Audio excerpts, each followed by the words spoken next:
Hello everyone, welcome back to preparation times. आज का जो हमारा टॉपिक है उसका नाम है सिंधु घाटी सभ्यता यानी कि इंडस वैली सिविलाइजेशन। और सिंधु घाटी सभ्यता को हम हड़प्पा सभ्यता के नाम से भी जानते हैं। और इसे स्टार्ट करने से पहले मैं आपको थोड़ा सा ओवरव्यू ध्यान दिलाना चाहती हूँ कि जब हमने हिस्ट्री का ओवरव्यू डिस्कस किया था तो वहाँ मैंने आपको बताया था कि जो हिस्ट्री है उसे हम 3 पार्ट्स में डिवाइड करके पढ़ते हैं। तो उसमें जो पहला पार्ट मैंने आपको बताया था वो था प्रागैतिहासिक काल, जिसे इंग्लिश में हम प्री हिस्ट्री पीरियड कहते हैं। फिर सेकंड मैंने आपको बताया था आद्य ऐतिहासिक काल, जिसे प्रोटो हिस्ट्री पीरियड कहते हैं। और थर्ड मैंने आपको बताया था ऐतिहासिक काल, जिसे हिस्टोरिकल पीरियड के नाम से जाना जाता है। तो जो प्रागैतिहासिक काल है यानी कि प्री हिस्ट्री पीरियड वो हमारा कंप्लीट हो चुका है। और जो उसके बाद वाला पार्ट है आद्य ऐतिहासिक काल, जिसे इंग्लिश में हम प्रोटो हिस्ट्री पीरियड कहते हैं, आज से हम उसकी स्टार्टिंग करने वाले हैं। और आद्य ऐतिहासिक काल में मैंने आपको क्या बताया था कि वो इतिहास का ऐसा कालखंड है जिसमें मानव को लिपि और अक्षर का ज्ञान हो गया था।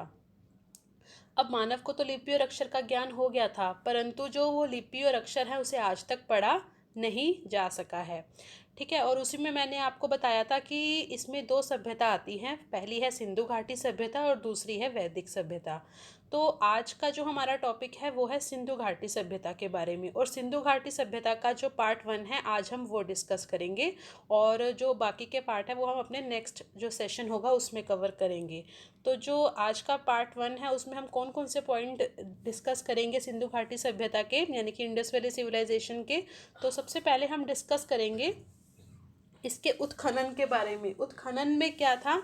उत्खनन में हम ये देखेंगे कि जो भी खुदाई का काम हुआ जिसके माध्यम से हमें पता चला कि भारत में जो इतने साक्ष्य मिले हैं, या भारत के बाहर, या जैसे कि हम बात करें कि सिंधु सभ्यता का जो हमें एविडेंसेस मिले हैं वो 3 कंट्रीज़ में मिले हैं। तो भारत, एक पाकिस्तान और तीसरा अफ़गानिस्तान। ठीक है, तो मतलब हम इसके जो हम बात करेंगे कि जो जो खुदाई का काम हुआ, तो सबसे पहले हमें पता कैसे चला कि यहाँ पर कोई सभ्यता है।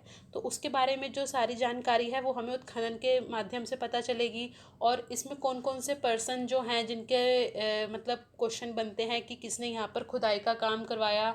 ठीक है, कैसे उनको पता चला कि यहाँ पर कोई सभ्यता है, तो वहाँ से भी कई बार एग्ज़ाम में क्वेश्चन बनते हैं, इसलिए ये पढ़ना ज़रूरी है। फिर आता है अगला पॉइंट नामकरण का, यानी कि जो सिंधु घाटी सभ्यता है इसके जो अलग अलग नाम हैं उनके पीछे क्या रीज़न है, क्यों इसको अलग अलग नाम दिए गए। फिर बात करेंगे काल निर्धारण की, कि जैसे कि विभिन्न इतिहासकार हैं उनके अपने अपने मत हैं कि सिंधु घाटी सभ्यता जो है इसका क्या टाइम पीरियड होना चाहिए। ठीक है, और उसके बाद देखेंगे हम विस्तार की, जो इसका क्षेत्रफल है वो कहाँ से कहाँ तक फैला है, और विशेषताएं। विशेषताएं में हम देखेंगे कि जो सिंधु घाटी सभ्यता है, ठीक है, वहाँ की जो देखेंगे कि किस तरह के वहाँ पर घर थे या किस तरह की लिपि का वो प्रयोग करते थे।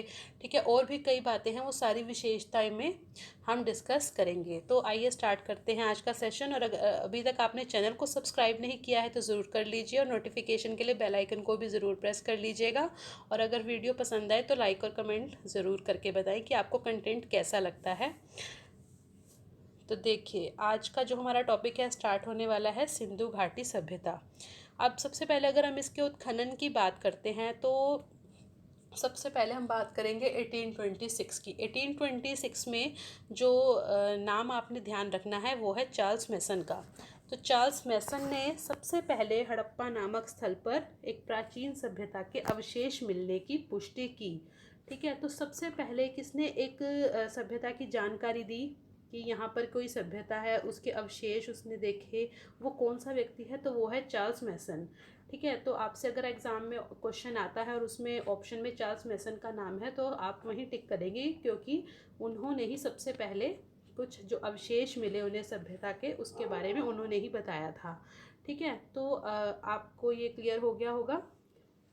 और एक चीज़ मैं यहाँ पर और बता दूँ आपको कि उन्होंने इसको आगे बढ़कर कोई उत्खनन का काम नहीं किया था। उन्होंने सिर्फ यहाँ पर एक अवशेष मिलने की, जो उन्हें एविडेंस मिले या जो भी था उसकी पुष्टि की थी, कि इससे पता चलता है कि यहाँ कोई प्राचीन सभ्यता रही होगी। ठीक है, फिर आता है 1853 का टाइम। इसमें नाम आपने ध्यान रखना है अलेक्जेंडर कनिंघम का। अलेक्जेंडर कनिंघम कौन है? ये जैसा कि आप जानते भी होंगे, फिर भी बता देती हूँ कि भारतीय पुरातत्व के जनक हैं, यानी कि फादर ऑफ इंडियन आर्कोलॉजी। और इन्होंने हड़प्पा का सर्वे किया तथा 1856 में इनके द्वारा दूसरी बार हड़प्पा का सर्वे किया गया।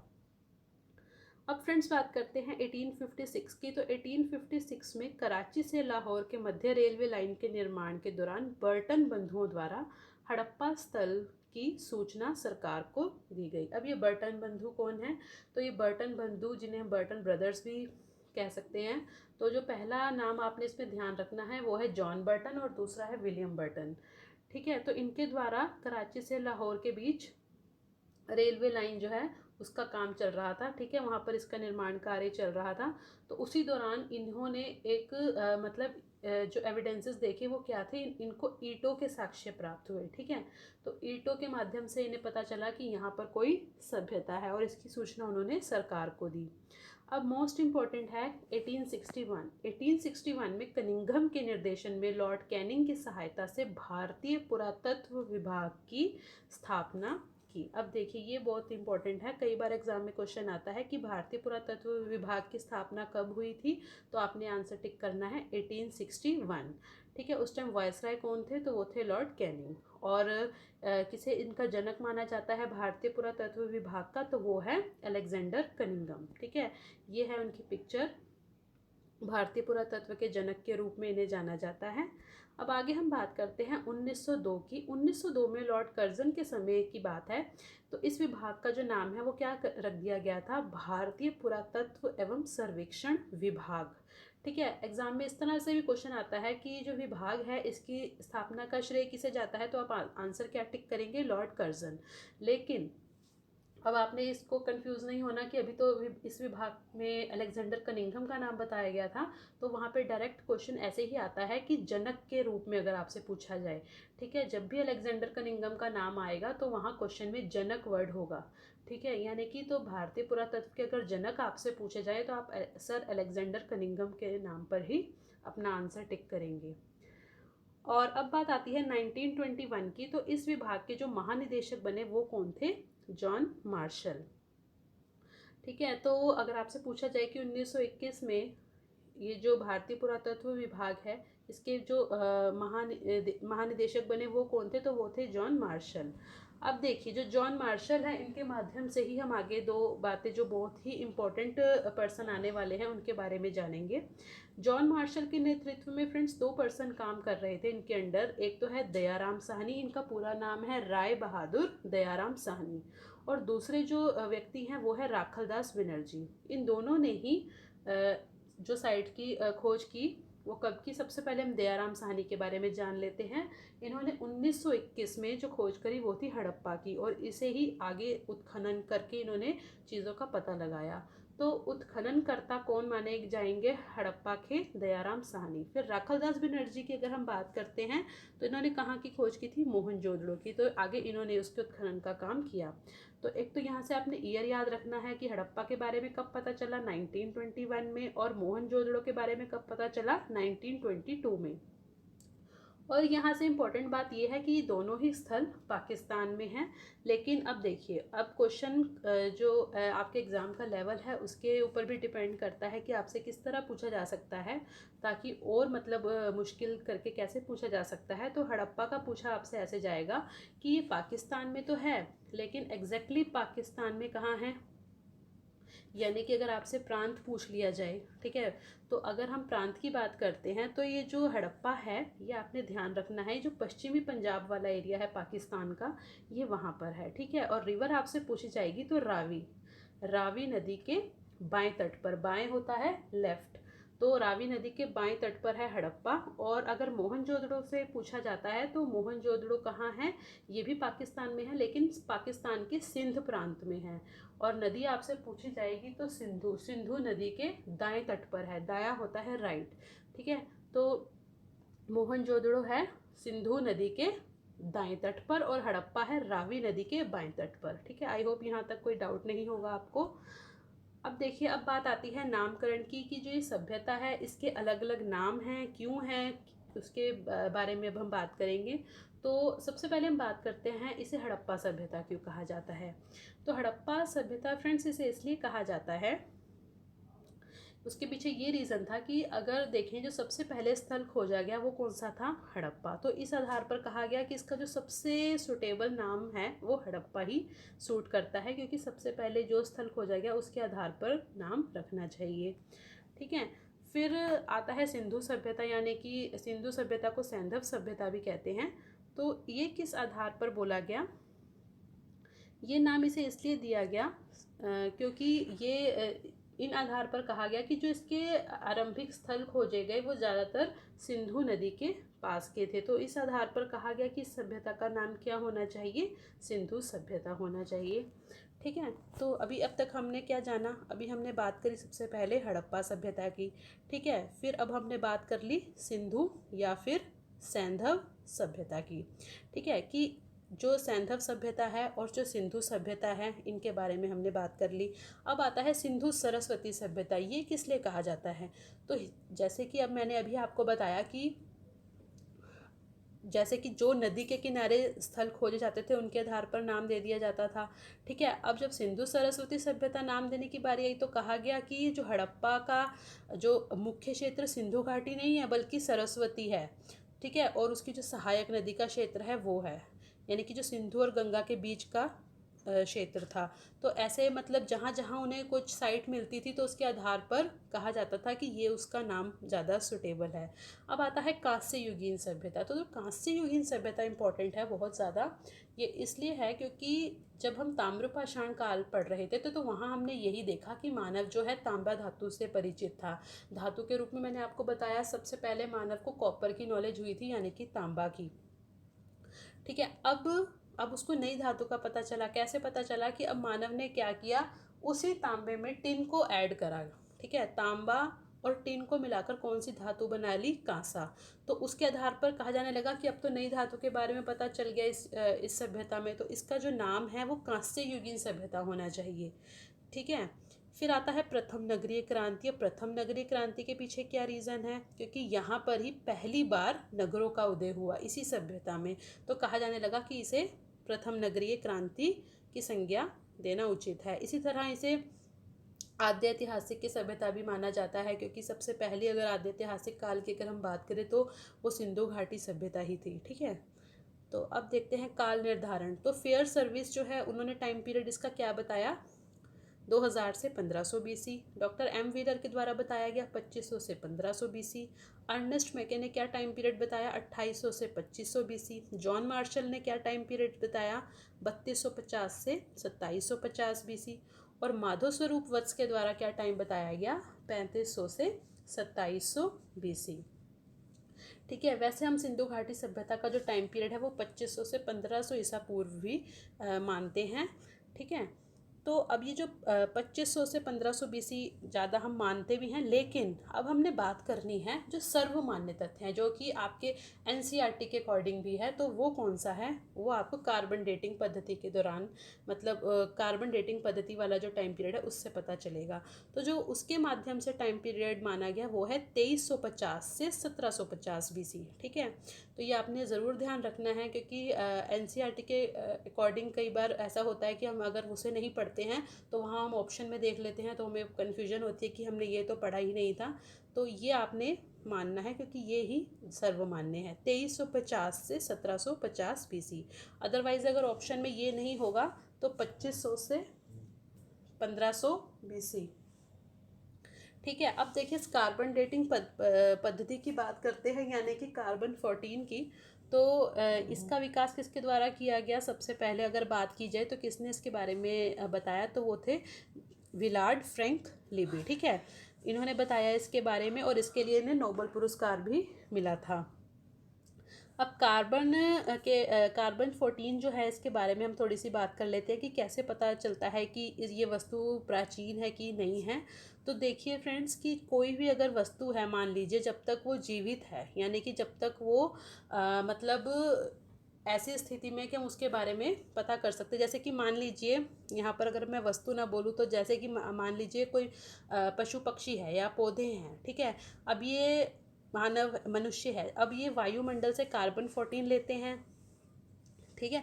लेकिन जब कोई चीज़ ऐसे जीवित रहती है तो तब तक वो कार्बन ग्रहण करती है, लेकिन जब वो मृत हो जाती हैं, ठीक है, तो फिर वो नया कार्बन नहीं लेती, ठीक है। तो इसके कैसे, मतलब इसको अगर मैं आपको शॉर्ट में यहाँ बताऊँ तो जो कार्बन 14 है अगर वो किसी चीज़ में कम है, ठीक है, क्योंकि अब तो वो मतलब कार्बन 14 को नहीं ले रहा ना, जो भी चीज़ के बारे में हम पता कर रहे हैं, तो वो उतनी प्राचीन मानी जाएगी, और अगर उसके अंदर कार्बन 14 ज़्यादा है तो वो उतनी नवीन मानी जाती है, ठीक है। ये शॉर्ट में मैंने आपको बता दिया।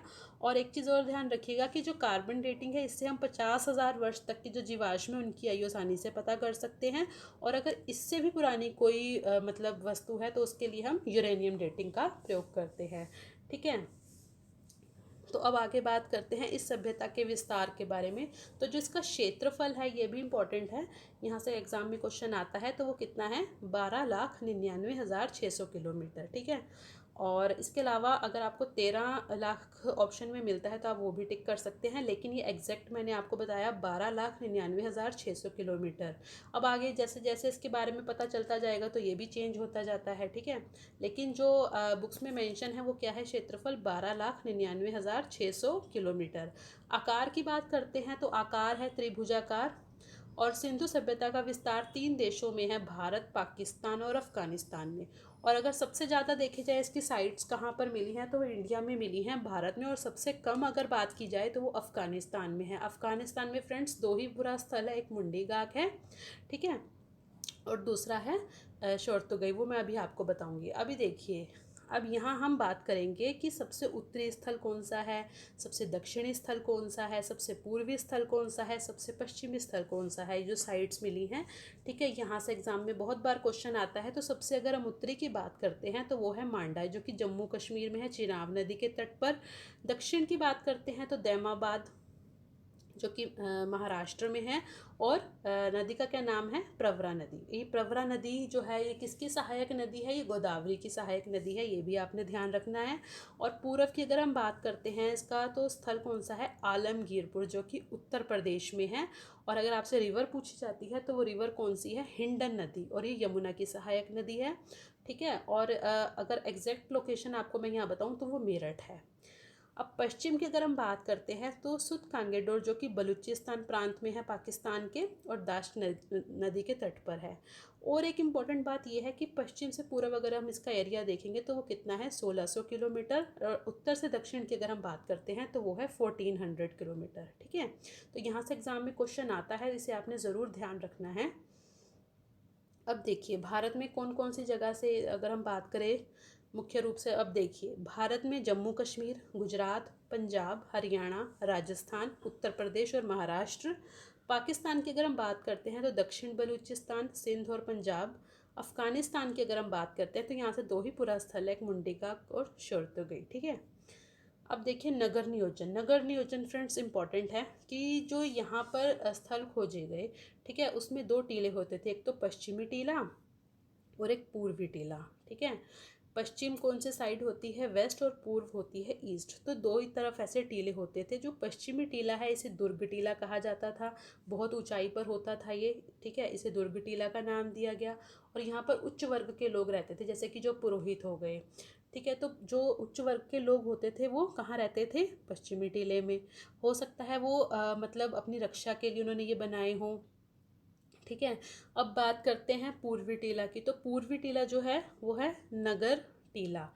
अब ये नगर टीला में कौन रहते थे, जो जन सामान्य के लोग होते थे, जैसे कि श्रमिक, व्यापारी, शिल्पी वर्ग, ठीक है, ये सब कहाँ रहते थे, नगर टीला में। अब यहाँ से एक चीज़ और है कि क्या सभी स्थलों में ये दो टीले हैं, तो नहीं। जो धौलावीरा है उसमें एक अपवाद है, वो मैं अभी आपको बताऊंगी जब मैं आगे इसके बारे में और बताऊंगी।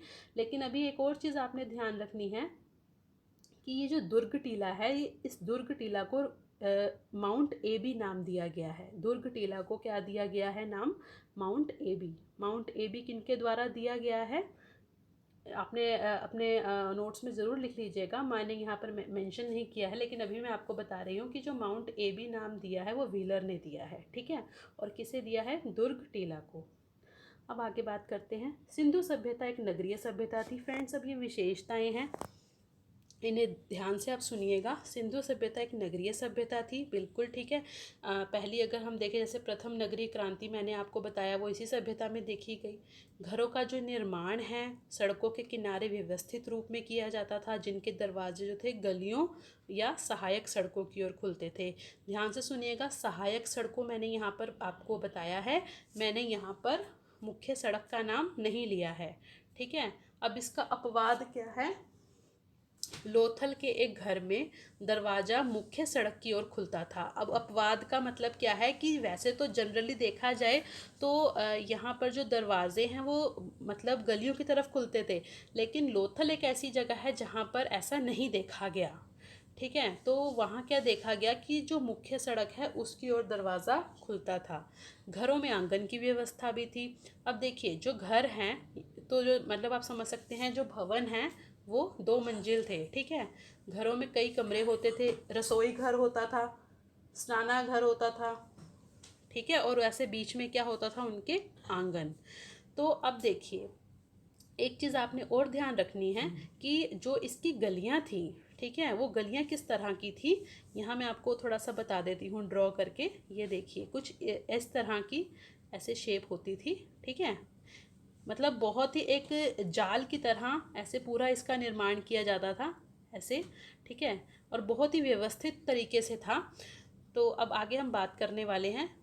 अब देखिए मुख्यतः जो पक्की ईंटों का प्रयोग होता था, कच्ची ईंटों का जो प्रयोग हुआ है वो कहाँ हुआ है? कालीबंगन में। और उसमें भी अगर अधिकतम आपसे पूछा जाएगा कि जो कच्ची ईंटें हैं उनका अधिकतम प्रयोग कहाँ पर हुआ, तो आप आंसर टिक करेंगे कालीबंगा। और अलंकृत ईंटों का प्रयोग आपसे अगर पूछा गया तो भी आंसर कालीबंगा होगा, ठीक है। अब आता है मुख्यतः ईंटों का अनुपात क्या था, कि जो ईंटें यहाँ पर यूज़ होती थी उनका अनुपात क्या था, यानी कि उनकी जो लंबाई चौड़ाई ऊंचाई है वो कितनी थी।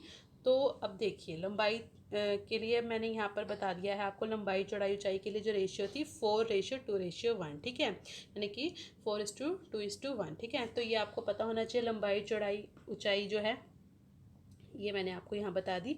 और सबसे बड़ी ईंट का जो साक्ष्य है वो कहाँ से मिला है? मोहनजोदड़ो से। 4:2:1 इसकी अनुपात है ईंटों का, ये आपने ज़रूर ध्यान रखना है, एग्जाम में पूछा भी जाता है। और इस सभ्यता के नगरों में 2 टीलों के साक्ष्य मिले हैं, जैसा मैंने अभी आपको बताया, पश्चिमी टीला और पूर्वी टीला। लेकिन इसमें अपवाद क्या है? धोलावीरा। क्यों है? क्योंकि धोलावीरा में 3 टीलों में विभक्त होने के साक्ष्य मिले हैं। वहाँ पर मतलब 3 टीले थे। एक तो हो गया दुर्ग टीला, फिर होता था दूसरा मध्य नगर, फिर तीसरा होता था निचला नगर, ठीक है। अब चनुदड़ो में क्या है? चनुदड़ो एकमात्र ऐसा नगर था जो दुर्गीकृत नहीं था। अब आपसे पूछा जा सकता है कि ऐसा कौन सा नगर था जो दुर्गीकृत नहीं था। आपको ऑप्शन में नाम दे दिए जाएंगे तो आप आंसर क्या टिक करेंगे? चनुदड़ो। सिर्फ यही है जो दुर्गीकृत नहीं था। और यहाँ की जो नगर विन्यास पद्धति है वो जाल पद्धति पर आधारित थी, ठीक है, ग्रिड सिस्टम उसे कहते हैं। और सड़कें एक दूसरे को समकोण पर काटती थी, इसे ऑक्सफोर्ड मेथड या ऑक्सफोर्ड सर्कल के नाम से भी जानते हैं। और इनके जो किनारे हैं वहाँ पर क्या था? नालियों की उत्तम व्यवस्था थी, ठीक है। और अब देखिए फ्रेंड्स, बाट के लिए कौन से पत्थरों का प्रयोग होता था? बाट के लिए चर्ट पत्थरों का प्रयोग होता था, और मनके बनाने के लिए कार्निलियन पत्थर का प्रयोग होता था। और स्टुअर्ट पिगट की बात कर लेते हैं। स्टुअर्ट पिगट जो है इन्होंने हड़प्पा और मोहनजोदड़ो को एक विस्तृत साम्राज्य की जुड़वा राजधानी बताया था। तो आपसे यहाँ से एग्जाम में क्वेश्चन आता है कि किनके द्वारा हड़प्पा और मोहनजोदड़ो को एक मतलब सिंधु सभ्यता जो है इसकी जुड़वा राजधानी बताया है, तो वो कौन है? स्टुअर्ट पिगट, ठीक है। अब हम बात करने वाले हैं लिपि की। लिपि जो थी इसकी वो है चित्रात्मक या फिर भाव चित्रात्मक। भाव चित्रात्मक ऑप्शन ज़्यादा आता है आपके एग्ज़ाम में, तो ये आपने ध्यान रखना है कि जो इसकी लिपि है वो कौन सी थी? भाव चित्रात्मक। और जब मैंने आपको बताया कि ये ऐसा कालखंड है इसमें मानव को लिपि और अक्षर का ज्ञान तो था लेकिन उसे आज तक पढ़ा नहीं जा सका है, ठीक है। तो मतलब ये जो अपनी बातें थी, जो अपने भाव थे, उन्हें चित्रों के माध्यम से ऐसे प्रेजेंट करते थे, ऐसे समझ सकते हैं आप, ठीक है। तो अब देखिए सिंधु लिपि में कुछ नमूने जो हैं गौमुद्रिका लिपि यानी कि ब्रूस्टोफेडन के भी हैं। अब ये क्या है? अब इसके बारे में भी हम बात कर लेते हैं। अब देखिए इसके कालीबंगा से जो प्राप्त ठीकरे हैं उनसे पता चलता है कि यहाँ पे गौमुद्रिका लिपि का प्रयोग हुआ, ठीक है। और इस लिपि में यू अक्षर और मछली के चित्रों का सर्वाधिक प्रयोग हुआ है। ये भी एग्जाम में आता है कि किस अक्षर का सर्वाधिक प्रयोग दिखा, तो वो यू अक्षर है। और जो मछली के चित्र हैं उनका सबसे ज़्यादा प्रयोग देखने को मिला है। अब बात कर लेते हैं हम, ये क्या है ये जो लिपि। देखिए फ्रेंड्स, अब जो यहाँ से लिपि मिली उसमें क्या देखा गया कि जो सिंधु की जो लिपि है वो दाएं से बाएं की ओर लिखी जाती थी। ठीक है। और बाएं से दाएं मतलब दोनों तरफ से साक्ष्य मिलेंगे, यानी कि उसका जो मतलब जो उसकी इमेज थी वो दाएं से बाएं भी थी और बाएं से दाएं भी थी। ठीक है। तो इस तरह की लिपि होती है ये, तो ये आपने ज़रूर ध्यान रखना है।